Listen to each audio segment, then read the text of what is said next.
محمد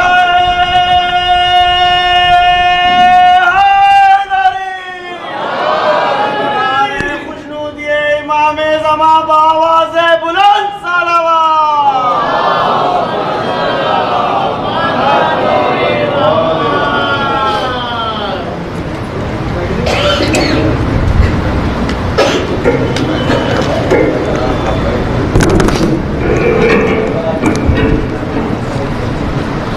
ٹھیک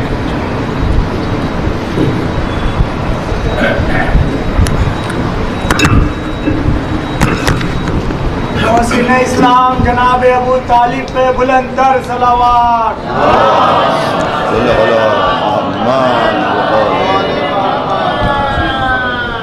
حضرات یہ چند اعلانات مجلس ملاحظہ فرما لیں کہ علیہ السلام کہ سالانہ مجلس اعضاء بتاریخ 6 محرم 7:30 بجے شب مقرر ہے، جس میں حجت الاسلام ڈاکٹر سید نثار حسین صاحب حیدر آقا صاحب قبلہ بیان کریں گے. اس مجلس میں شرکت کی گزارش میر رضا علی خان صاحب بازار نور خان عقب مدینہ کامپلیکس کی جانب سے کی جاتی ہے، اور قدیم مجلس اعضاء سالانہ نوشاہ کربلا شہزادہ قاسم ابن الحسن علیہ السلام 6 محرم 11:30 بجے شب علاوہ ملا رضی منڈی میر عالم میں مقرر ہے. اس مجلس کو ذاکر خامس آل با مولانا سید ضیاء عباس صاحب نقوی خطاب فرمائیں گے. اس مجلس میں انجمن پروانہ شبیر، گروہ ابوالفضل عباس، گروہ کاظمی، گروہ عزاداران حسینی سینہ زنی کا نذرانہ پیش کریں گے. یہ اعلان اقبال علی مرتضی علی سمسام صاحب فرزندان تہنیت علی صاحب مرحوم کی جانب سے کیا جا رہا ہے. اور آج ہی 10:30 بجے شب میں خادم سبیل جناب وزیر علی صاحب کی جانب سے بھی ایک مجلس کا انعقاد ہے، جس کو میں ہی خطاب کروں گا. اور یہ اعلان مجلس بھی ملاحظہ کریں کہ 6 محرم 10 بجے شب میں بمقام علی ولا پرانی حویلی آفتاب اعضاء مولانا سید حیدر زیدی صاحب قبلہ کا خطاب ہوگا. اس میں محمد فدا علی تجمل مرحوم، محمد لطف حسین شبر، ابنان الحاج رضوار محمد سجاد حسین صاحب انجینئر شرکت کی گزارش کی جاتی ہے. فاتحہ.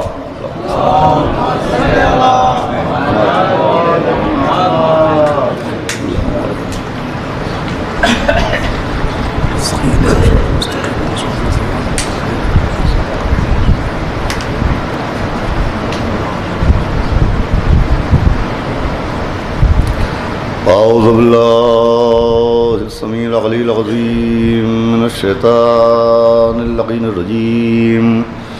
بسم اللہ الرحمن الرحیم. الحمدللہ رب العالمین، الصلاۃ والسلام علی سیدنا و نبینا و شفیعنا و طبیب قلوبنا و مولانا مقتدانا بالقاسم محمد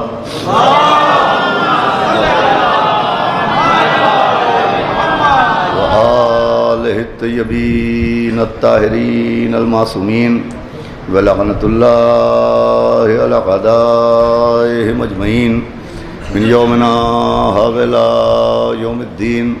اما بعد فقد صلوات اللہ علیکم وعلی ارواحکم وعلی اجسادکم وعلی اجسامکم وعلی شاہدکم وعلی غائبکم وعلی ظاہرکم وعلی باطنکم. صلوات پڑھیں محمد.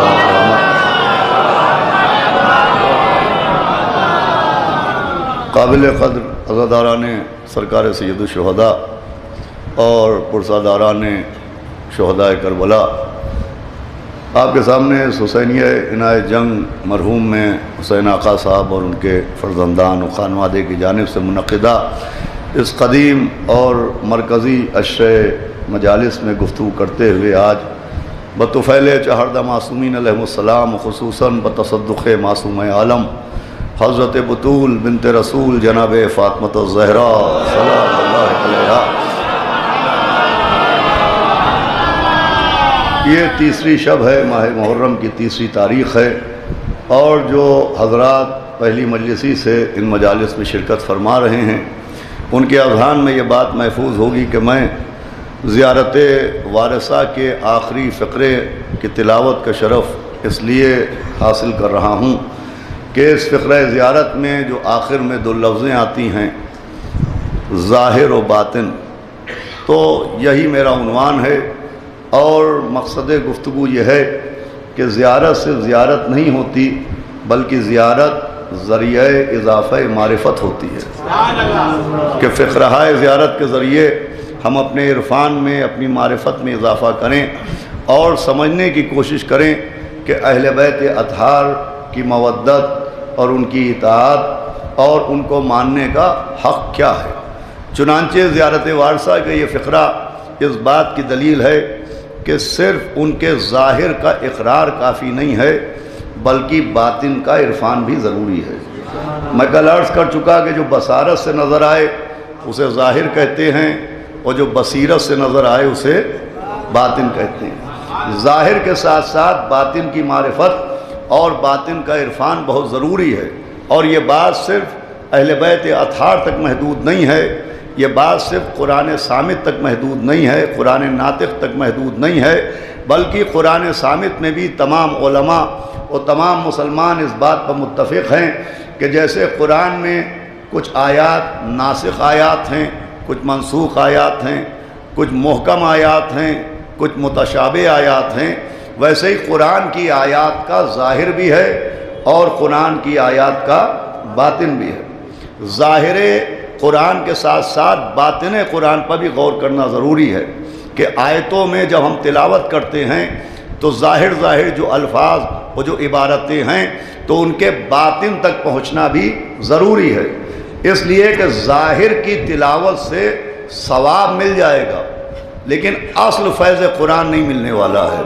تو جو فرما رہے ہیں آپ، اگر ہم ظاہری طور پر آیتوں کی تلاوت کریں گے تو ہمیں ثواب ضرور ملے گا، لیکن جو اصل فیض قرآن ہے یعنی ہدایت کا جو حق ہے اس تک ہم نہیں پہنچ پائیں گے۔ آپ اگر اس کی دلیل پوچھیں تو دلیل یہ ہے کہ تلاوت قرآن یعنی قرآن کی جتنی بھی ظاہری آیات ہیں 6000 سے زیادہ آیات، ان کی تلاوت سب کرتے ہیں، اور تلاوت قرآن میں کوئی اختلاف نہیں ہے۔ ملت مسلمہ میں تمام فرقہ اسلامی اسی قرآن کی تلاوت کرتے ہیں، یہی بسم اللہ سے شروع ہونے والا، یہی والناس پہ تمام ہونے والا، یہی 114 سوروں والا، سب ایک ہی قرآن کی تلاوت کر رہے ہیں اور ظاہر سب قرآن کی آیات پڑھ رہے ہیں، مگر اس کے باوجود ایک حقیقت یہ ہے کہ قرآن کی تلاوت سب کر رہے ہیں مگر سب کے عقیدے ایک نہیں ہیں، سب کے نظریے ایک نہیں ہیں، سب کی نمازوں کے سلیقے ایک نہیں ہیں، سب کی شریعت کے مسائل ایک نہیں ہیں، سب کے معاملات دینی ایک نہیں ہیں۔ مجھے بتائیے جب قرآن ایک ہے تو عقیدہ ایک کیوں نہیں ہے؟ جب قرآن ایک ہے تو نظریہ ایک کیوں نہیں ہے؟ جب قرآن ایک ہے تو عبادتوں کا سلیقہ ایک کیوں نہیں ہے؟ تو عزیزو سبب یہ ہے کہ یہاں ظاہری تلاوت کی کمی نہیں ہے، باطنی تدبر کی کمی ہے۔ بھائی صلوات کا سہارا دیں تو میں گفتگو کا آغاز کروں۔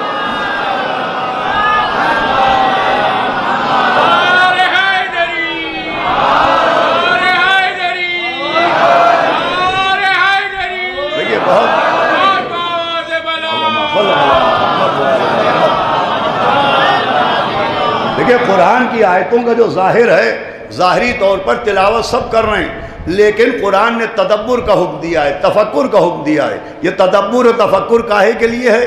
یہ ظاہر کے لیے نہیں ہے، یہ ظاہر کی تلاوت کے ساتھ باطن پر تدبر کی ضرورت ہے۔ قرآن سے تب تک ہدایت مل ہی نہیں سکتی جب تک آیات ظاہر کے باطن تک ہم نہ پہنچیں، بلکہ اگر صرف ہم آیتوں کے ظاہر کو دیکھیں گے تو اکثر ایسا بھی دیکھنے کو ملتا ہے کہ آیتوں کا ظاہر پڑھ ہی کے عقیدے خراب ہو جاتے ہیں۔ آپ اس کی دلیل پوچھئے تو دلیل یہ ہے کہ ایک طبقہ جو منکر توسل ہے، جو وسیلے کا قائل نہیں ہے، جو استغاثے کا قائل نہیں ہے، جو استعانت کا قائل نہیں ہے، جو وسیلے کا قائل نہیں ہے، یعنی ایک طبقہ ہے جس کا نظریہ یہ ہے کہ اللہ کے علاوہ کسی سے مدد نہیں مانگنا چاہیے، پیغمبر اسلام کو وسیلہ نہیں بنانا چاہیے، اہل بیت اطہار سے توسل نہیں کرنا چاہیے۔ تو جب آپ ان سے پوچھیں کہ آپ کے اس نظریے کی دلیل کیا ہے تو وہ دلیل کے طور پر آپ کو کتاب کی روایت نہیں سنائیں گے، وہ بھی قرآن کی آیت سنائیں گے۔ توجہ فرما رہے ہیں آپ بھائی، بہت توجہ چاہتا ہوں۔ جیسے ہم سے آپ سے کوئی پوچھے کہ تم اہل بیت سے مودت کیوں کرتے ہو تو ہم روایت نہیں سناتے ہیں، آیہ مودت سناتے ہیں۔ ہم سے کوئی پوچھے تم اہل بیت کو معصوم کیوں مانتے ہو تو ہم روایت نہیں سناتے ہیں، آیہ تطہیر سناتے ہیں۔ بھائی توجہ فرمائیے گا۔ اگر ہم سے کوئی پوچھے تم مولا علی کو ولی کیوں مانتے ہو تو ہم روایت نہیں سناتے ہیں، ہم آیت غدیر سناتے ہیں۔ تو جیسے ہم ہدایت کے لیے آیتوں کا سہارا لیتے ہیں، وہاں گمراہی کے لیے بھی آیتوں ہی کا سہارا لیا جاتا ہے۔ بھائی صلوات پڑھیں محمد و آل محمد۔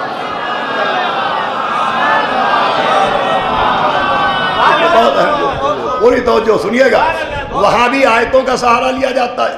جب آپ پوچھیں کہ بھائی وسیلے کا انکار کیوں ہے، توسل کیوں نہیں کرنا چاہیے، تو آپ کو روایت نہیں سنائیں گے، آپ کو آیت سنائی جائے گی کہ ایاک نعبد و ایاک نستعین۔ وہ بھی آیت سناتے ہیں کہ ایاک نعبد و ایاک نستعین۔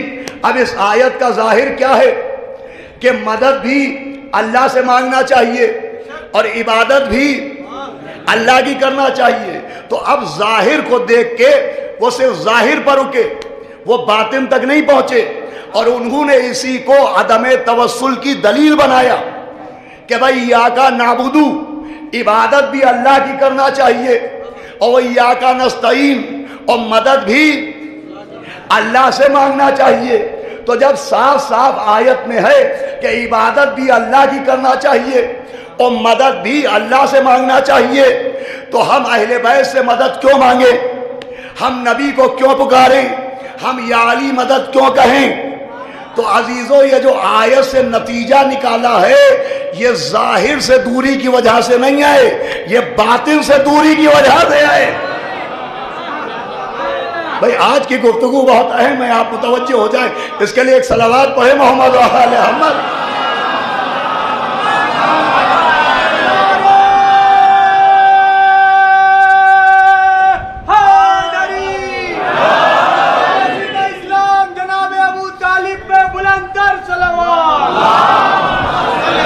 بھئی بات پہنچ رہی ہے۔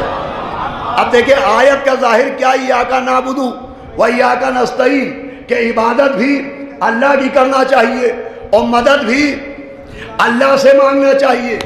تو بے شک عبادت بھی اللہ ہی کی کرنا چاہیے اور مدد بھی اللہ ہی سے مانگنا چاہیے، لیکن مدد سے پہلے عبادت کا ذکر ہے، ایاک نستعین سے پہلے ایاک نعبد کا ذکر ہے۔ تو پہلے گفتگو عبادت پہ ہوگی کہ عبادت اللہ ہی کی کرنا ہے، مگر اللہ کی عبادت کیسے کرنا چاہیے؟ جیسے دل کہے ویسے کرنا چاہیے، جیسے دماغ کہے ویسے عبادت کرنا چاہیے۔ عبادت کے لیے معیار کیا ہے؟ عبادت کے لیے آئیڈیل کون ہے؟ تو عبادت کے لیے معیار ہے بسم اللہ الرحمن الرحیم، لقد کان لکم فی رسول اللہ اسوۃ حسنہ۔ معیار ہے ذات پیغمبر کہ عبادت اللہ ہی کی جائے گی، مگر عبادت کے لیے دیکھنا پڑے گا کہ نبی اللہ کی عبادت کیسے کرتے تھے۔ بھائی ذرا توجہ فرمائیے گا آپ، بھائی عبادت کے لیے معیار کیا ہے؟ ذات پیغمبر۔ بھائی نماز کیسے پڑھنا ہے؟ جیسے نبی نے بتائی۔ روزہ کیسے رکھنا ہے؟ جیسے نبی نے سکھایا۔ حج کیسے کرنا ہے؟ جیسے نبی نے بتایا۔ تو جیسے عبادت کے لیے دیکھا جائے گا کہ نبی اللہ کی عبادت کیسے کرتے تھے، ویسے ہی مدد کے لیے دیکھا جائے گا کہ نبی اللہ سے مدد کیسے لیتے تھے۔ بھائی مدد کے لیے بھی تو ذات پیغمبر۔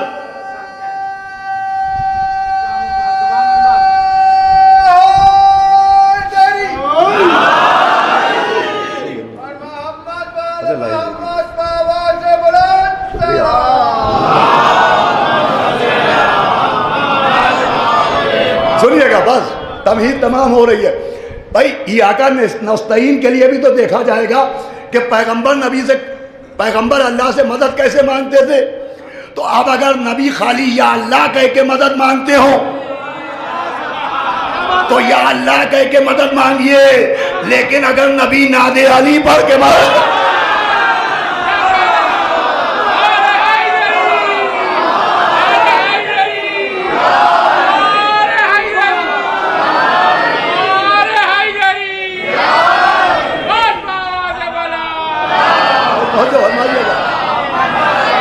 منزل بہت خاص ہے بھائی. عبادت کے لیے ذات پیغمبر معیار ہے تو دیکھنا پڑے گا نبی اللہ سے مدد کیسے لیتے تھے. شب ہجرت کیسے مدد مانگی؟ نبی نے کیا کہا؟ اے علی تم میرے بستر پر سو جاؤ تو میری جان بچ جائے گی. کہا یا نبی اللہ میں سو جاؤں تو آپ کی جان بچ جائے گی. میں سو جاؤں تو آپ کی جان بچ جائے گی. کہا اے علی تم سو جاؤ تو میری جان بچ جائے گی. ہم سے پوچھا جاتا ہے کہ علی نجف میں سو رہے ہیں، آپ کو کیسے بچائیں گے؟ جیسے سو کے نبی کو بچایا.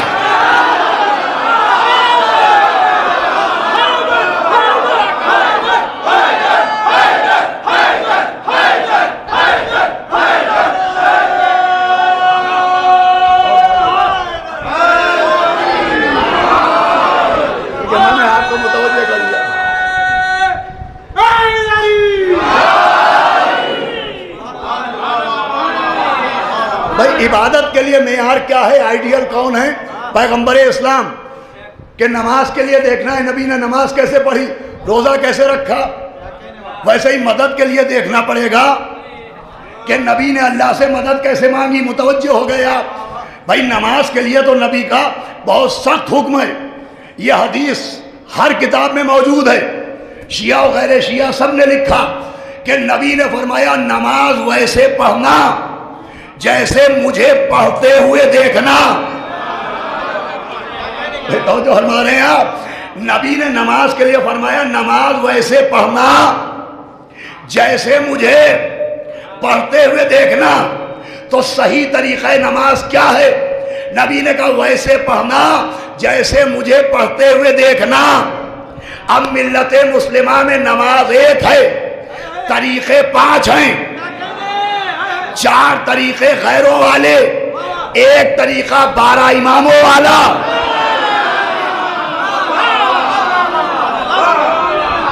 اے صاحبان فہم بیٹھے ہیں. اور صحیح طریقہ کیا ہے؟ کہ نماز ویسے پڑھنا جیسے مجھے پڑھتے ہوئے دیکھنا. تو صحیح طریقہ نماز کون بتائے گا؟ جس نے نبی کو نماز پڑھتے ہوئے دیکھا ہو. ہم اہل بیت کے علاوہ جس کے پاس گئے کہ آپ بتائیں آپ نے نبی کو کتنی مرتبہ نماز پڑھتے دیکھا، تو ہر معلم نماز نے بتایا کہ وہ نبی کے دور میں تھا ہی نہیں. کوئی نبی کے 80 برس بعد پیدا ہوا، کوئی 90 برس بعد پیدا ہوا. تو باقی جتنے طریقے ہیں ان کی تعلیم دینے والوں نے نبی کو نماز پڑھاتے دیکھا ہی نہیں. اور نبی کہہ رہے نماز ویسے پڑھنا جیسے مجھے پڑھتے ہوئے دیکھنا. ہم پہنچے 12 اماموں کے پاس کہ آپ بتائیں آپ نے نبی کو کتنی مرتبہ نماز پڑھتے دیکھا. تو تاریخ نے کہا 12 اماموں کا پہلا امام وہ ہے جس نے سب سے پہلے دیکھا. بھائی آخری آپ بتاؤ توجہ. بھائی 12 کا پہلا وہ ہے جس نے سب سے پہلے نبی کو نماز پڑھتے دیکھا. دوسرا امام وہ ہے جس نے پہلو میں کھڑے ہو کے نبی کو دیکھا. اور تیسرا وہ ہے جس نے پیٹھ پر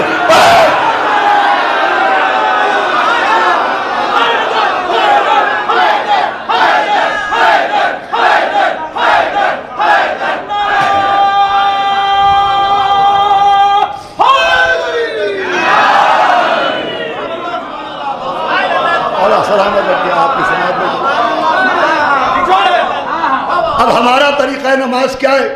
ہم کیسے نماز پڑھتے ہیں؟ جیسے ہمارے والدین نے سکھائی. ہمارے والدین کا طریقہ نماز ہمارے علماء جیسا، ہمارے علماء کا طریقہ نماز، ہمارے فقہا جیسا، فقہا کا طریقہ نماز آخری امام کے 4 سفیروں جیسا. اور جو فرما رہے ہیں آپ بھائی سفراء امام کا طریقہ نماز 12ویں امام جیسا. ہم نے کہا 12ویں امام کیسے نماز پڑھتے ہیں؟ کہ جیسے 11ویں امام نے پڑھی، 11ویں کا طریقہ نماز امام علی النقی جیسا، امام علی النقی کا طریقہ نماز تقی جواد جیسا، تقی جواد کا طریقہ نماز امام رضا جیسا، امام رضا کا طریقہ نماز امام موسیٰ کاظم جیسا، امام موسیٰ کاظم کا طریقہ نماز جعفر صادق جیسا، صادق اہل بیت کا طریقہ نماز امام محمد باقر جیسا. بھائی توجہ رکھیے گا. بھائی چھٹے امام نے کیسے نماز پڑھی؟ کہ جیسے 5ویں امام پڑھتے تھے، 5ویں امام کا طریقہ نماز کا امام زین اللبا جیسا، امام زین اللبا کا طریقہ نماز مولا حسین جیسا. مولا حسین کیسے نماز پڑھتے تھے؟ جیسے مولا حسن نے پڑھی. مولا حسن کیسے نماز پڑھتے تھے؟ کہ جیسے مولا علی پڑھتے تھے. اب ہم نے تاریخ میں دیکھا کہ جب علی نماز پڑھانے کھڑے ہوئے تو لوگوں نے چیخ کے کہا یہ ہے وہ نماز جو نبی پڑھا.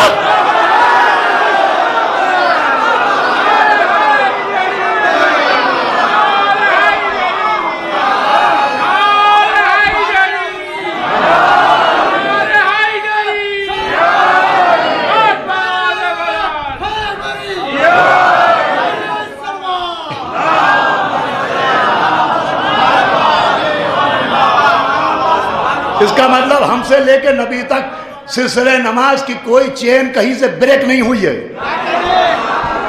یہ فائدہ ہے بلا فصل کو ماننے کا.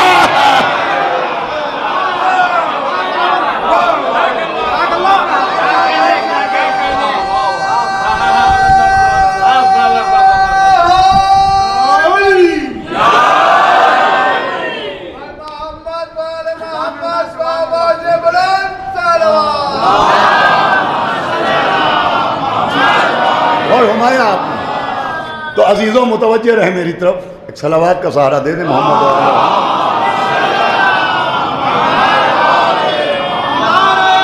تکبیر اللہ، نعرہ تکبیر، نعرہ رسالت، نعرہ حیدری، نعرہ پنجتنی، آگ آواز بلند.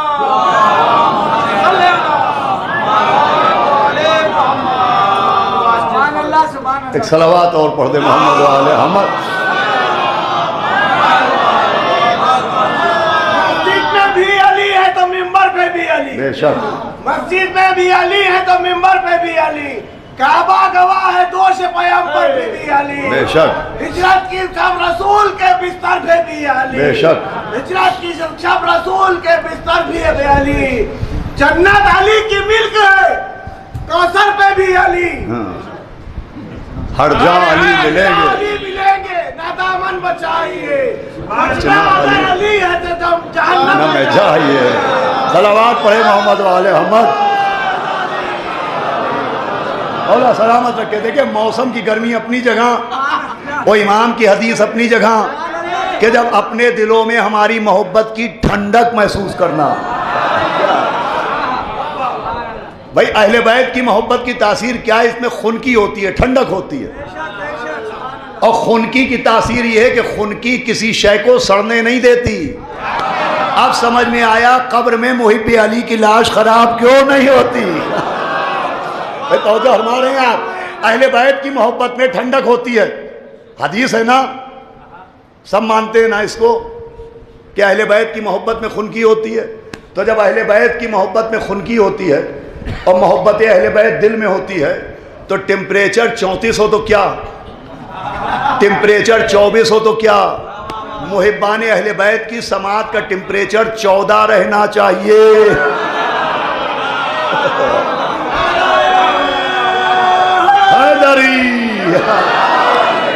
سنیں گے عزیزو.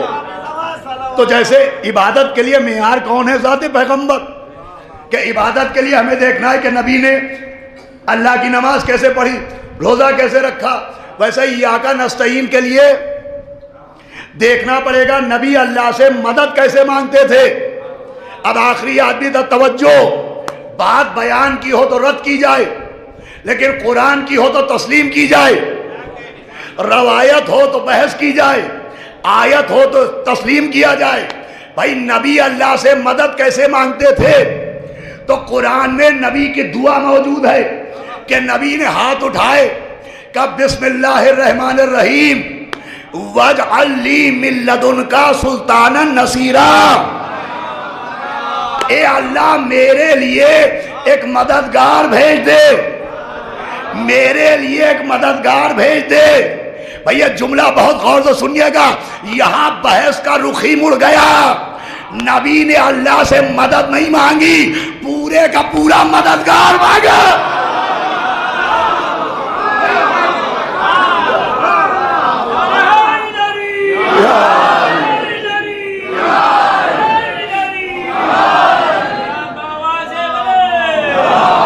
سنیے گا، پوری توجہ رکھیے گا، پورے کا پورا مددگار مانگا. وَاجْعَلْ لِي مِن لَّدُنْكَ سُلْطَانًا نَصِيرًا. سلطان نصیر کسے کہتے ہیں؟ مددگار کو. اب اگر بچوں نے جوانوں نے اسے سن لیا تو شرک کا مسئلہ بڑا گمبھیر ہے، مگر بڑے آسان لفظوں میں یہ مسئلہ شرک آج کی مجلس میں واضح ہو جائے گا کہ دین کسے کہتے ہیں اور شرک کسے کہتے ہیں. نبی نے کیا کہا ہے؟ اللہ میرے لیے ایک مددگار بھیج. یہ مددگار کون بنا؟ مولا علی. یہ سلطان النصیر کون ہے؟ مولا علی. بھائی نعم النصیر سے سلطان النصیر مانگا. بھائی نعم النصیر سے سلطان النصیر مانگا مددگار. یہ کون ہے؟ مولا علی. اچھا عجیب بات ہے کہ مولا علی گھر میں موجود، مگر نبی نے انہیں خود سے مددگار نہیں بنایا. کہ اے اللہ تو بنا دے. بھائی مولا علی نبی کی گود میں موجود، شب ہجرت بستر پہ موجود، مگر نبی نے خود مددگار نہیں بنایا، اللہ سے کہا تو بنا دے. اب وہی قرآن جس میں نبی اپنے بھائی علی کے لیے اللہ سے کہہ رہے ہیں انہیں میرا مددگار بنا، اسی قرآن میں جناب موسیٰ اللہ سے کہہ رہے ہیں تو میرے بھائی ہارون کو میرا وزیر بنا. نہ وہاں موسیٰ نے خود سے ہارون کو وزیر بنایا، نہ یہاں نبی نے خود سے مولا علی کو مددگار بنایا. بھائی آخری آدمی تھا توجہ. بھائی وہاں بھی موسیٰ نے اللہ سے کہا انہیں میرا وزیر تو بنا، یہاں نبی نے اللہ سے کہا علی کو میرا مددگار تو بنا. سمجھایا سمجھو دین کیا ہے اور شرک کیا ہے. جہاں خدا بنائے وہاں دین ہوتا ہے، جہاں خود سے بنایا جائے.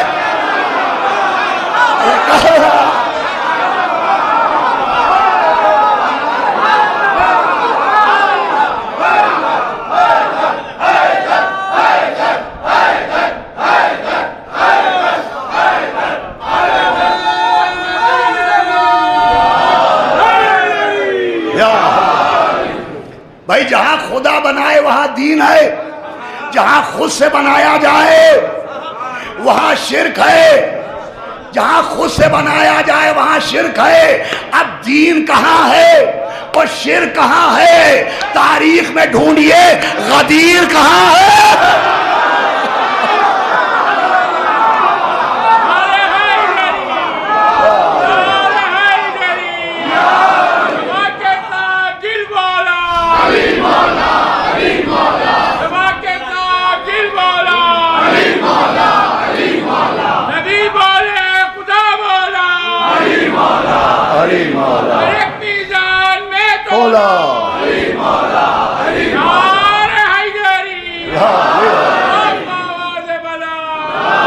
سنیے گفتگو آسان ہو گئی.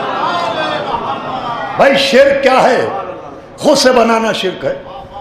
ہم خود سے نہیں بناتے. دیکھیں شرک کے مسئلے میں بہت کنفیوژن پیدا ہوتا ہے. لوگ قرآن کا ظاہر دیکھتے ہیں، باطن نہیں دیکھتے. ظاہری طور پر قرآن میں مشرکوں کا ذکر ہے، لوگ اسی کو بنیاد بناتے کے ساتھ دیکھیں قرآن میں مشرک کسے کہا گیا ہے۔ مشرک بھی وہ ہیں جو وسیلہ بناتے تھے، اور معاذ اللہ آپ بھی وسیلہ بناتے ہیں، تو ان کے وسیلے میں اور آپ میں کیا فرق ہے؟ تو پہلا فرق یہ کہ ان کا وسیلہ خود ساختہ، ہمارا وسیلہ خدا ساختہ۔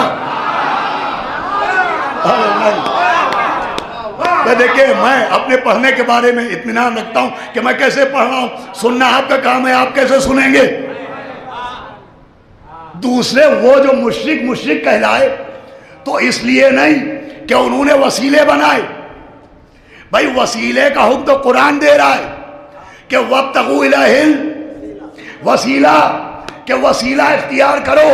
جو مشرک ہیں وہ وسیلہ بنانے کی وجہ سے مشرک نہیں ہوئے، وسیلے کے نام پر غلط نمبر بلانے کی وجہ سے۔ نہیں پہنچی میری بات، انہوں نے وسیلے کے نام پر رانگ نمبر ڈائل کر دیا۔ آپ قرآن پڑھیے، مشرکوں کی مذمت کیوں ہو رہی ہے؟ کہا جا رہا ہے کہ یہ جن کو تم نے وسیلہ بنایا ہے، کیا ان کے آنکھیں ہیں جو دیکھیں؟ کیا ان کے کان ہیں جو سنیں؟ کیا ان کے ہاتھ ہیں جو تمہیں پکڑیں؟ کیا ان کے پاؤں ہیں جو یہ آئیں؟ سمجھایا جا رہا ہے انہوں نے ان کو وسیلہ بنایا جو وسیلہ بننے کے قابل ہی نہیں تھے۔ ارے کیا بنایا بھائی؟ پڑھنا میرا کام، سمجھنا آپ کا کام۔ انہوں نے ان کو وسیلہ بنایا کہ خطا کرو ٹوکیں گے نہیں، گناہ کرو روکیں گے نہیں، گر جاؤ اٹھائیں گے نہیں، مر جاؤ جلائیں گے نہیں، نبی بھی پکارے تو آئیں گے۔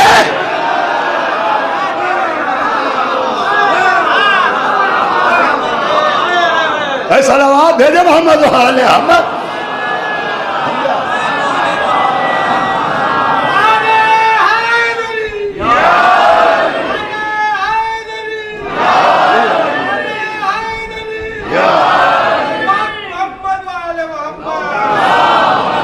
سمجھئے گا اس بات کو؟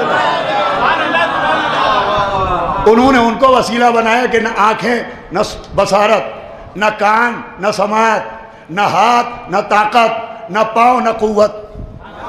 ہم جن کے وسیلے سے لپٹے ہوئے ہیں ان کے پاس آنکھیں ایسی ہے کہ عین اللہ، کان ایسے ہے کہ اذن اللہ، زبان ایسی کہ لسان اللہ، نفس ایسا کہ نفس اللہ۔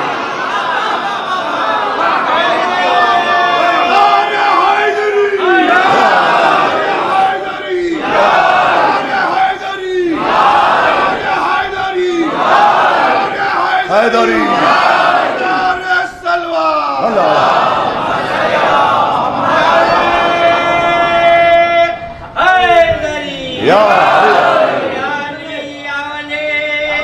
مولا سلامت رکھیں آپ کو۔ ہر گھڑی ہر گلی کر کے ذکر علی لگے نالا۔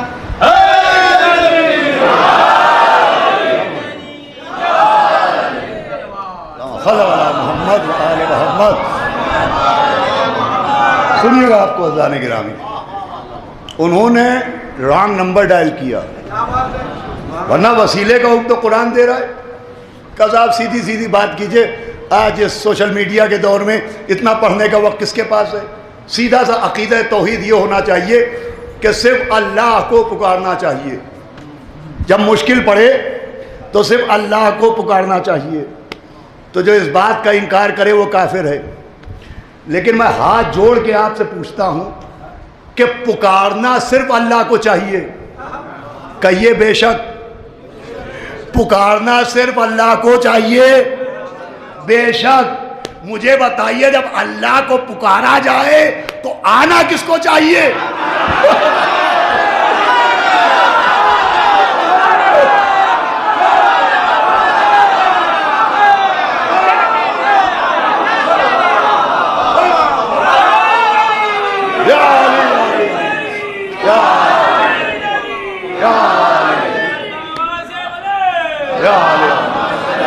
سنیے گا، پکارنا صرف اللہ کو چاہیے، تو جب اللہ کو پکارا جائے تو آنا کس کو چاہیے؟ اللہ کو. اب بتائیے جب ہم جیسا جاہل یہ جانتا ہے کہ صرف اللہ کو پکارنا چاہیے تو وہ نبی جنہوں نے توحید کا تحفہ دیا وہ بھی تو صرف اللہ ہی کو پکارتے ہوں گے. کہ بے شک مجھے بتائیے نبی نے شب ہجرت کسے پکارا؟ اللہ کو. بدر میں کسے پکارا؟ اللہ کو. احد میں کسے پکارا؟ اللہ کو. خیبر میں کسے پکارا؟ اللہ کو. خندق میں کسے پکارا؟ اللہ کو. اب آنکھوں سے تعصب کا پردہ ہٹائیے اور بتائیے شب ہجرت پکارا اللہ کو، بستر پر سویا کون؟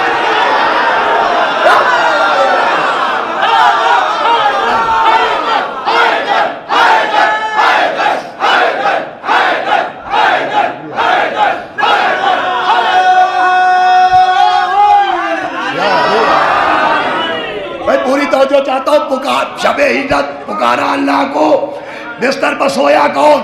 بدر میں پکارا اللہ کو، میدان میں آیا کون؟ احد میں پکارا اللہ کو، لافتہ کہلایا کون؟ خیبر میں پکارا اللہ کو، مرد میدان کہلایا کون؟ خندق میں پکارا اللہ کو، کل ایمان کہلایا. کہ شب ہجرت بستر پر علی، بدر میں، احد میں، خیبر میں، خندق میں پکارا کس کو تھا؟ آیا کون؟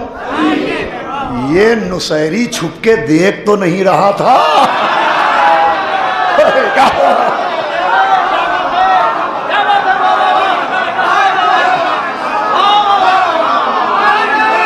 حیدری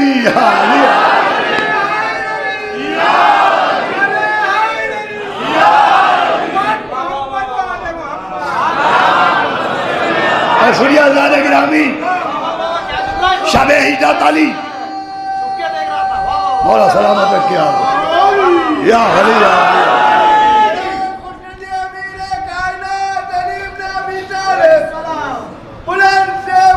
السلام.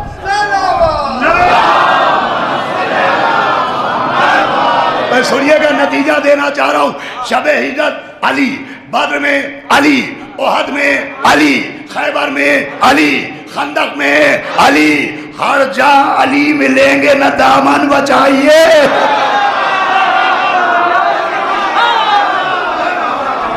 بچنا علی سے ہے تو ہر جگہ علی نظر آئے. مجھے بتائیے یہ ماجرا کیا ہے؟ پکارنا اللہ کو چاہیے تو آنا بھی تو اسی کو چاہیے. بھائی مدد صرف اللہ سے مانگنا چاہیے تو مدد بھی اللہ ہی کو کرنا چاہیے. کہ بے شک تو یہ کیا معاملہ ہے؟ آخری آپ میرا توجہ کہ آپ سمجھے نہیں، نبی نے ہر جگہ مدد اللہ ہی سے مانگی.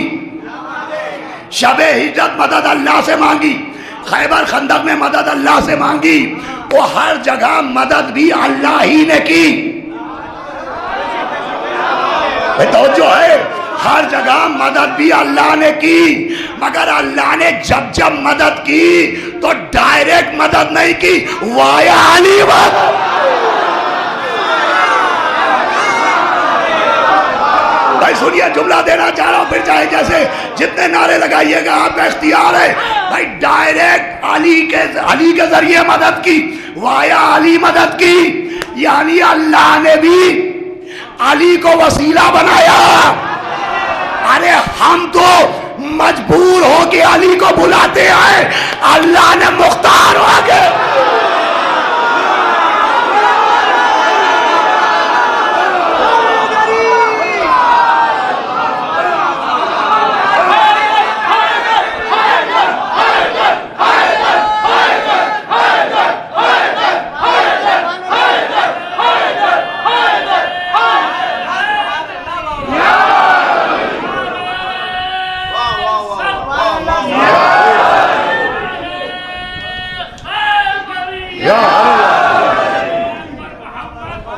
ہم تو فقیر ہو کے علی کو وسیلہ بناتے ہیں،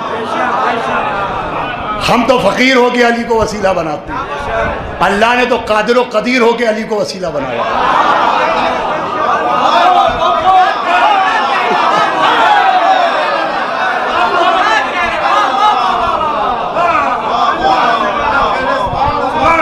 مجبور ہو کے وسیلہ بنا رہے ہیں، وہ مختار ہو کے.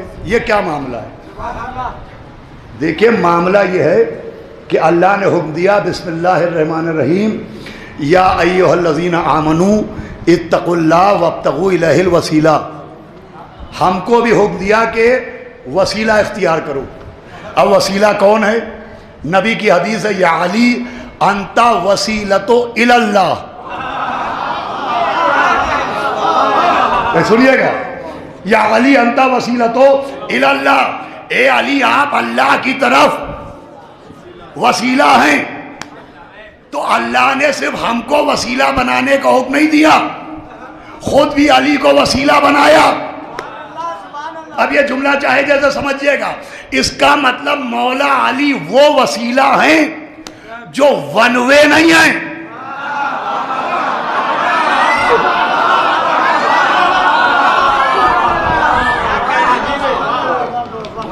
بھائی ٹریفک کی مصیبتوں میں ون وے سمجھ میں آتا ہے نا، کہ مطلب جا سکتے ہیں ادھر سے آ نہیں سکتے. تو مولا علی ون وے وسیلہ نہیں ہے. جس کو ہم وسیلہ بنائے وہ بھی علی، جس کو وہ وسیلہ بنائے، جس کے ذریعے ہماری دعا یہاں سے وہاں جائے وہ بھی علی، جس کے کاندھے پر بیٹھ کے اللہ کی مدد یہاں آئے. ارے بھائی تھکے تو نہیں یہاں؟ یہ دوہرا وسیلہ ہیں. ہم کو بھی حکم دیا کہ ان کے وسیلے سے پکارو، اور خود بھی انہی کے وسیلے سے مدد کرتا ہے. یہ کیا ہے؟ یا علی انت وسیلۃ الی اللہ. یہ جو دو لفظ ہیں الی اللہ، یہ عربی لفظ ہیں مگر اجنبی لفظ نہیں ہیں. اب یہی تو گفتگو کا نچوڑ ہے. یہ اجنبی نہیں ہے. ہم صبح و شام ان لفظوں کا استعمال کرتے ہیں. نماز پڑھتا ہوں میں قربتاً الی اللہ، روزہ رکھتا ہوں میں قربتاً الی اللہ، حج کرتا ہوں میں قربتاً الی اللہ. الی اللہ کا مطلب ہے اللہ کی طرف. تو جب ہم نے مولا علی کو پکارا تو یہ علی کے الی اللہ ہونے کی دلیل ہے. بھائی اب تک 3 روز ہو گئے، سب سے قیمتی جملہ یہ مولا علی کے الی اللہ ہونے کی دلیل ہے. نبی کی حدیث ہے یا علی انت وسیلۃ الی اللہ. لیکن جب اللہ ان کے ذریعے مدد کرے تو یہ کس بات کی دلیل ہے؟ میں چند سیکنڈ دیتا ہوں اپنے نوجوانوں کو. ذہن کی ایک ایک کھڑکی میری زبان کے دروازے کی طرف کھولو. بھئی ہمارے بزرگ ہم سے بہتر جانتے. جب ہم نے کہا یا علی مدد، جب ہم نے ان کو وسیلہ بنایا تو یہ مولا علی کے الی اللہ ہونے کی دلیل ہے. لیکن جب اللہ نے ان کے ذریعے مدد کی تو یہ کس بات کی دلیل ہے؟ سنو میرے بچوں، یہ کس بات کی دلیل ہے؟ ارے جب ہم علی کے ذریعے اللہ کو پکارے تو یہ علی کے الی اللہ ہونے کی دلیل، مگر جب اللہ ان کے ذریعے مدد کرے تو یہ علی کے من اللہ ہونے کی دلیل. ارے الی اللہ بھی علی ہے، من اللہ بھی.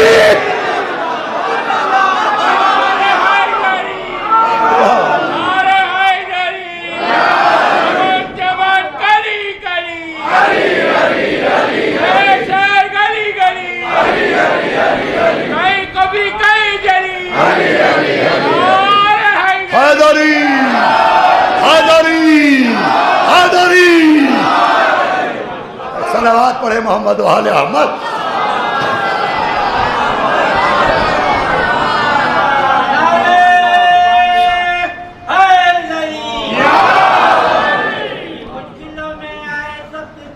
بے شک ماشاءاللہ مولا آپ کو صحت و زندگی دے. سب کی بگڑی بنائے مولا ہمارا علی علی مولا ہمارا علی علی رہلا کا شوہر علی علی سب کوئی پکارا علی علی. حیدری. بھائی بچے انہی کے لیے مجلس ہے، اور گزارش ہے کہ زیادہ زیادہ اپنے بچوں کو مجلس میں ساتھ لے کے آیا کیجئے، اس لیے کہ یہ وراثت نسلاً بعد نسلاً منتقل ہونا چاہیے. بچوں کے لیے میں عرض کروں من اللہ کیا ہے، اللہ کیا ہے؟ اللہ بھی علی، من اللہ بھی علی، یہ تو عربی کی لفظیں ہیں۔ حیدرآباد میں تو ماشاءاللہ اردو کا معیار بہت بلند ہے، لکھنؤ شہر ادب کہلاتا ہے، مگر خورشید صاحب وہاں کا، حسین آقا صاحب لکھنؤ کا، اب یہ زبان کا معیار ہو گیا ہے کہ ہمارے ایک دوست آئے تھے قریب 15-20 سال پہلے کلکتے سے، وہ ایک ناصر لکھنوی صاحب شاعر تھے، تو انہوں نے ان سے پوچھا کہ آپ کا قیام کہاں ہے؟ تو انہوں نے جواب دیا کہ میں اکیلا آیا ہوں، قیام ساتھ میں نہیں آیا ہوں۔ صلوات بھیجے محمد علیہ۔ بھائی اردو کے نوحے رومن میں لکھ کے پڑھے جا رہے ہیں، تو من اللہ و اللہ کیا سمجھ میں آئے؟ تو اللہ بھی علی، من اللہ بھی علی۔ ہمارے بچے سمجھے فار گاڈ بھی علی اور فرام گاڈ بھی۔ صلوات بھیجے محمد علیہ احمد۔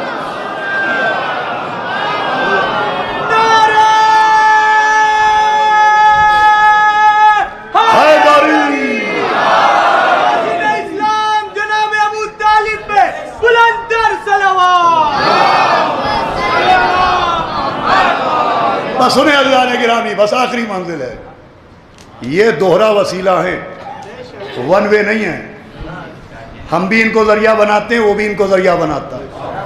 تو جب وسیلہ دوہرا ہے تو ان میں صفتیں بھی تو دونوں کی ہونا چاہیے۔ ارے کیا بھائی، جب وسیلہ دونوں کے لیے ہے تو صفتیں بھی تو دونوں کی ہونا چاہیے۔ ان کی ذات میں پیکر بشر بھی نظر آنا چاہیے اور جلوہ توحید بھی نظر آئے۔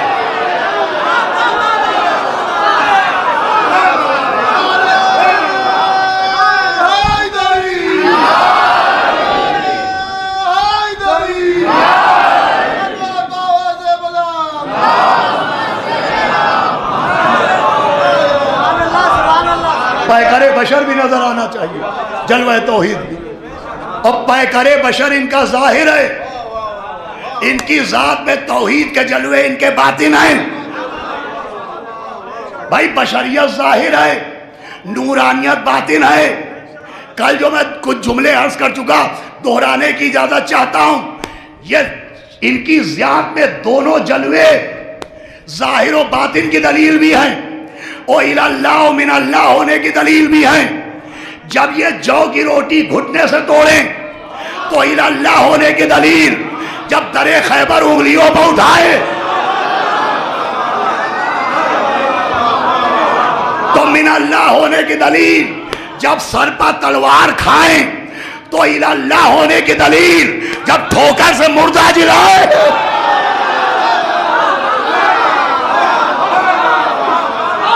تو من اللہ ہونے کی دلیل، جب کوفے کے ممبر سے خطبہ سنائی دے تو اللہ ہونے کی دلیل، جب پردہ معراج سے لہجہ سنائی دے۔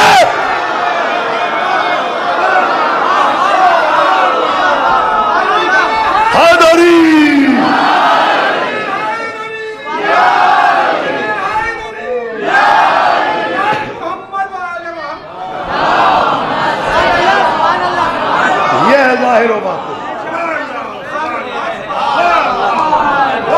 صلوات اللہ علیکم وعلی ارواحکم وعلی اجسادکم وعلی اجسامکم وعلی شاہدکم وعلی غائبکم وعلی ظاہرکم وعلی باطنکم۔ یہ ہے ظاہر و باطن۔ پیکر بشر ظاہر ہے اور جلوہ توحید باطن میں ہے۔ اب پیکر بشر ظاہر کیوں ہے اور نور باطن میں کیوں ہے؟ اس کا سبب کیا ہے؟ تو سبب یہ ہے کہ ان کے ظاہر میں انکسار ہے، ان کے باطن میں اختیارات ہیں۔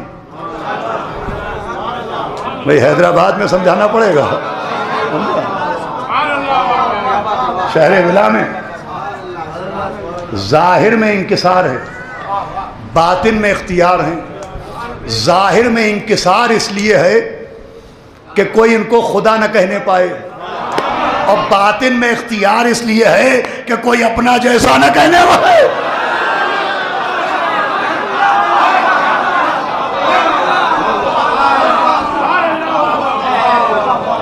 یہ ہے ظاہر و باطن. صرف ظاہر کو ماننے سے ہدایت نہیں ملے گی جب تک باطن تک نہ پہنچا جائے. زیارت وارثہ کا یہ فقرہ آبا صاحب کا شکریہ کہ آپ نے آج تیسرے دن بھی دل کھول کے سنا, حوصلہ بڑھایا. نجات بھی تب تک نہیں ہوگی جب تک ظاہر کے اقرار کے ساتھ باطن کی معرفت نہ ہو. خالی ظاہر کا اقرار کرنے سے نجات نہیں ملے گی جب تک باطن کا عرفان نہ ہو. آپ دلیل پوچھے تو دلیل یہ ہے کہ حر ظاہر کا اقرار کرتا تھا. جناب حر نے ان کے ظاہر کا اقرار کیا.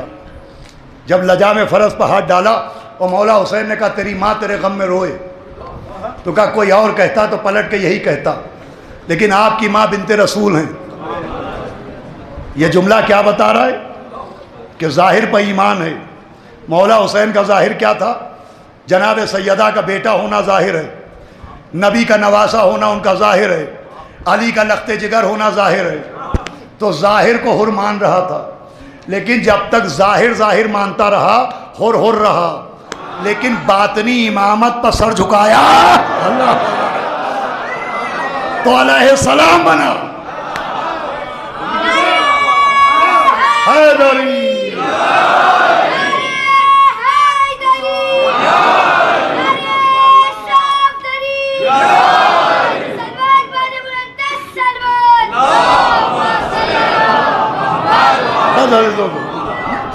جناب حر ظاہری طور پہ رشتوں کا اقرار کر رہے تھے, لیکن باطن کیا ہے؟ امامت. باطن کیا ہے؟ عصمت. باطن کیا ہے؟ نورانیت. باطن کیا ہے؟ مظہر صفات وحدانیت. جب اس کا عرفان حاصل ہوا تو حر علیہ السلام بنے. حالانکہ ظاہر کا اقرار صرف زبان تک نہیں تھا. جب حر نے امام حسین کے لجام فرس پر یعنی گھوڑے کی رسی کو ہاتھ میں پکڑا, یہ بڑی گستاخی ہے. بچوں کے لیے میں عرض کروں, یہ ایسا ہی ہے کہ جیسے کوئی موٹر سائیکل پہ جا رہا ہو اور اس کے ہینڈل کو آپ پکڑ لیجئے اور کہیے تمہیں آگے نہیں جانے دیں گے. تو حر نے امام کے لجام فرس پہ ہاتھ ڈالا, کہا آپ کو نہیں جانے دیں گے ادھر. تو امام نے کہا تیری ماں تیرے غم میں روئے. تو حر نے ظاہر کا اقرار کیا, صرف اقرار نہیں کیا. یہاں تک روایت موجود ہے کہ جب نماز کا وقت آیا اور مولا حسین نماز پڑھانے کے لیے کھڑے ہوئے تو حر کے ساتھیوں نے کہا, 1000 کا سردار تھا وہ, حر کے ساتھ 1000 کا لشکر تھا. وہ کہا حر تم ہمارے سردار ہو, تم ہمیں نماز پڑھاؤ, ہم تمہارے پیچھے نماز پڑھیں گے. تو حر نے کہا معاذ اللہ میں نماز پڑھاؤں, میں تو خود فرزند رسول کے پیچھے نماز پڑھوں گا. یہ بڑا معتبر واقعہ ہے. اور حر نے امام حسین کے پیچھے نماز پڑھی, لیکن نبی کا نواسا مان کے پڑھی. جب تک رشتہ مان کے حر نے امام کے پیچھے نماز پڑھی وہ نماز کام نہیں آئی. جب باطن کو پہچان کے قدموں پر سر رکھ دیا تو یہ قدموں پر سجدہ کرنا کام آیا. مہمان حسین کا ذکر آ گیا. آج صبح سے لے کے اس وقت تک بہت سی مجلسوں میں بھی گیا, جہاں گیا وہاں سفیر حسین کا ماتم ہوا. جناب مسلم کے یتیموں کے اوپر آنسو بہائے جا رہے ہیں. یہاں پر جناب سرکار سید الشہداء کے مہمان کا ذکر. دیکھیں ایسا مہمان آسمان کی آنکھوں نے نہیں دیکھا. مہمانوں کی ذہنیت ہوتی ہے, مہمانوں کی ذہنیت یہ ہوتی ہے کہ کوئی کسی شہر میں مہمان بنتا ہے تو سوچتا ہے ایسے گھر میں قیام کرو کہ جہاں بھوک لگے تو کھانا مل جائے, جہاں پیاس لگے تو پانی مل جائے, جہاں نیند آئے تو بستر مل جائے. ہر مہمان پانی ڈھونڈتا ہے, ہر مہمان کھانا ڈھونڈتا ہے, مگر کائنات کا مہمان حسین ہے جو کھانا چھوڑ کے بھوک کی طرف آیا, جو دریا چھوڑ کے پیاس کی طرف آیا, جو آرام چھوڑ کے آرام کی طرف آیا. اگر ایسا مہمان آسمان کی آنکھوں نے نہیں دیکھا تو ایسا میزبان بھی نہیں دیکھا.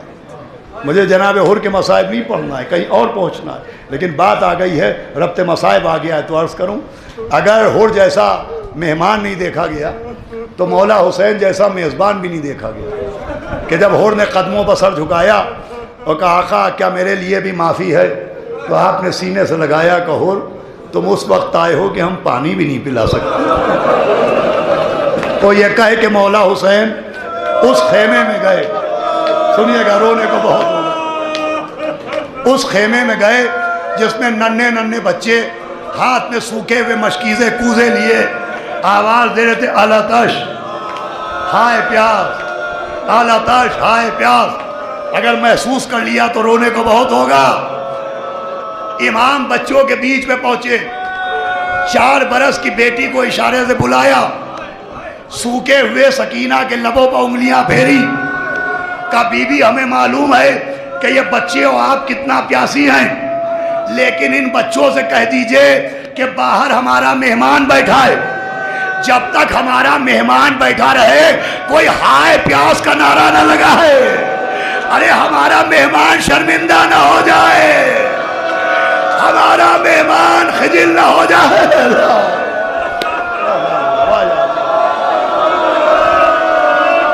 یوں بھی شہر حیدرآباد میں بآواز بلند گریا ہوتا ہے، اور آج تو محرم کی 3 تاریخ ہو گئی، اور عزیزوں مصائب تو رسماً پڑھے جاتے ہیں، مصائب رونے کے لیے نہیں ہوتے، مصائب مر جانے کے لیے ہوتے ہیں، اور رونے کے لیے یہی بہت ہے کہ سیدہ پرسہ لینے آتی ہے۔ بھائی جس کے گھر میں موت ہو جائے لوگ پرسہ دینے جاتے ہیں، کوئی پرسہ لینے نہیں آتا ہے۔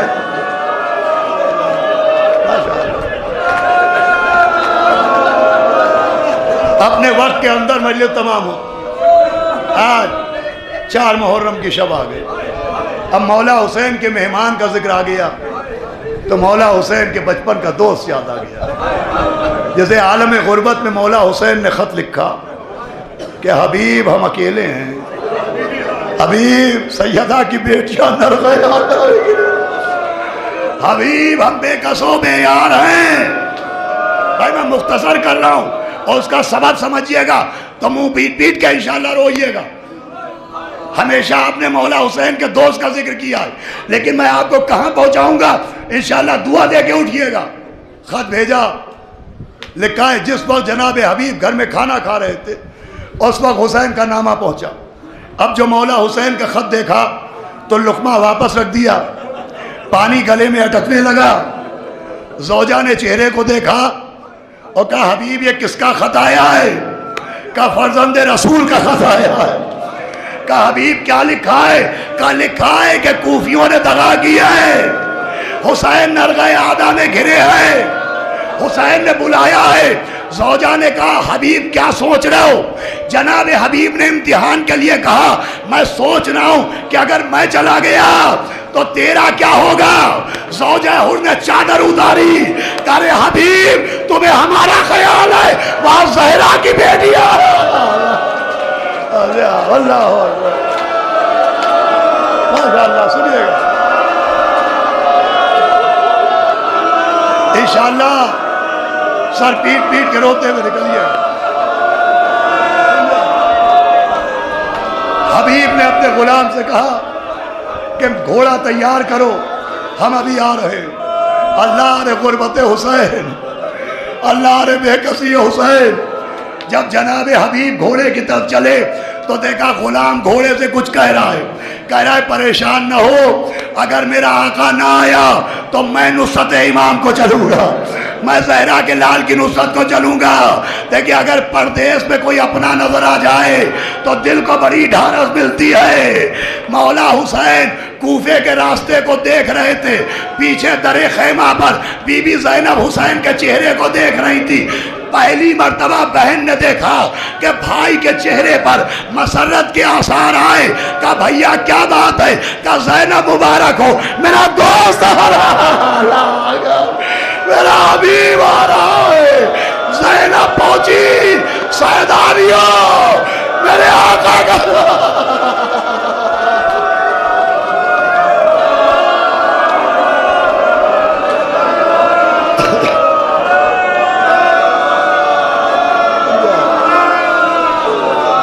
چکے آپ، وہ پڑھ چکا میں، مجھے شہادت نہیں پڑھنا. دیکھیں زیادہ تر آپ نے مولا حسین کے بچپن کے دوست کا ذکر سنا کہ حبیب ابن مظاہر مولا حسین کے بچپن کے دوست، اور وہ کربلا پہنچے. انشاءاللہ گھر تک روتے ہوئے جائیے. میں آپ کو ایک دوست کا اور قصہ سنانا ہے جس کے لیے یہاں تک لا کے میں نے شہادت کو چھوڑ دیا. یہ تو 1000 مرتبہ آپ نے سنا ہے کہ مولا حسین اور حبیب ابن مظاہر بچپن کے دوست تھے. روایتوں میں مولا عباس کے بچپن کے دوست کا بھی ذکر ملتا ہے جن کا نام ہے ابراہیم ابن مالک اشتر. ابراہیم ابن مالک اشتر جن کے بغیر جناب مختار سقفی کا مشن و تحریک مکمل نہیں ہو سکتی تھی. وہ ابراہیم ابن مالک اشتر کہ جنہیں جناب مختار نے جب خط بھیجا کہ میں انتقام سرکار سید الشہداء کے لیے نکل رہا ہوں، آپ ساتھ دیجیے گا. وہ ابراہیم کے پاس خط پہنچا تو لوگوں نے، چونکہ جناب ابراہیم کا خاندان بلند و بالا تھا، مالک اشتر کے بیٹے تھے، بہت بڑے خاندان کے تھے، اور جناب مختار کا خاندان ان کے برابر کا نہیں تھا. تو جناب ابراہیم ابن مالک اشتر سے لوگوں نے کہا کہ کیا آپ مختار کے پیچھے چلیں گے؟ تو عجب جواب دیا تھا ابراہیم ابن مالک اشتر نے، کہ مختار تو مختار ہیں، اگر خون حسین کے نام پر کوئی حبشی غلام بھی نکل پڑے تو میں پیچھے پیچھے چلوں گا. اللہ، آپ اندازہ لگائیں کیا کیریکٹر. یہ کون ہے؟ مولا عباس کے بچپن کے دوست بھائی حبیب ابن مظاہر. اکبر آغا بھائی 1000 مرتبہ سنا ہوگا مولا حسین کے بچپن کے دوست کربلا پہنچے. میں آپ کو مولا عباس کے دوست کا ذکر سناتا ہوں. مولا عباس کے مصائب انشاءاللہ جناب سیدہ نے زندگی دی، مدد کی، تو 8 محرم کو سناؤں گا. ابراہیم ابن مالک اشتر اور مولا عباس بچپن کے دوست تھے. جنگ صفین میں ایک ہی خیمے میں رہتے تھے، ساتھ ساتھ عبادتیں کرتے تھے، ساتھ ساتھ رات بھر شبیدانیاں کرتے تھے. جناب مختار جب انتقام لے چکے مولا حسین کے خون کا، تو روایت بتاتی ہے کہ ابراہیم ابن مالک اشتر کربلا پہنچے. زہرا کا گھر اجڑنے کے بعد، جناب مختار کے انتقام لینے کے بعد ابراہیم ابن مالک اشتر کربلا پہنچے. دور سے دیکھا زہرا کے لال کی اجڑی ہوئی قبر نظر آئی. ابراہیم گھوڑے سے اترے نہیں، اپنے کو گھوڑے سے گرا دیا. اللہ اکبر. اور کوہنیوں کے پھل چلتے ہوئے واہ حسینہ واہ غریبہ. مولا حسین کی قبر پر پہنچے. کلیجہ سنبھال کے سنیے گا. امامہ پھینک دیا، گریبان چاک کیا، چہرے پر تماچے مارے. سب سے پہلے جو روزے کی بنیاد ہوئی، قبر حسین علیہ السلام کے روزے کا جو فاؤنڈیشن ہوا، بنیاد ہوئی، وہ جناب ابراہیم ابن مالک اشتر نے ڈالی. دیکھا کہ قبر دھوپ میں تپ رہی ہے، کلیجہ تڑپ گیا کہ زہرا کے بیٹے کی قبر دھوپ میں تپ رہی ہے. میں کہوں گا ابراہیم تمہیں تپتی ہوئی قبر برداشت نہ ہوئی، ذرا بہن سے پوچھو جس نے بھائی کے لاشے کو دھوپ میں تپتا ہوا دیکھا. سنیے گا انشاءاللہ. جناب ابراہیم ابن مالک اشتر نے، بچوں کو بھی یاد ہو جائے، پہلا روزہ، روزے کی بنیاد ابراہیم ابن مالک اشتر نے ڈالی. 4 بانس لیے، پلر، کھجور کے پیڑ کے تنے، اور وہ مولا حسین کی قبر کے چاروں طرف لگائے، اور کھجور کے پتے کاٹے، ان کو مٹی میں لپیٹا، پانی چھڑکا، اور اسی کی چھت ڈالی گئی. یہ بے کس کا پہلا روزہ، یہ مولا حسین غریب کا پہلا روزہ بنا. اب جب ابراہیم ابن مالک اشتر مولا حسین کی قبر پر سائبان ڈال چکے تو نہر کو دیکھا وہ بچپن کے دوست کی قبر نظر آ رہی ہے. سنیے گا، میں 2 منٹ میں مجلس تمام ہے. وہ عباس دلاور کی قبر ہے. تو ابراہیم روئے نہیں، دوڑتے ہوئے قبر عباس پر پہنچے اور قبر عباس کی مٹی کو اپنی مٹھی میں ایسے پکڑا جیسے عباس کی کلائی پکڑے ہو. اللہ اکبر. آواز دی عباس تم میرے بچپن کے دوست ہو.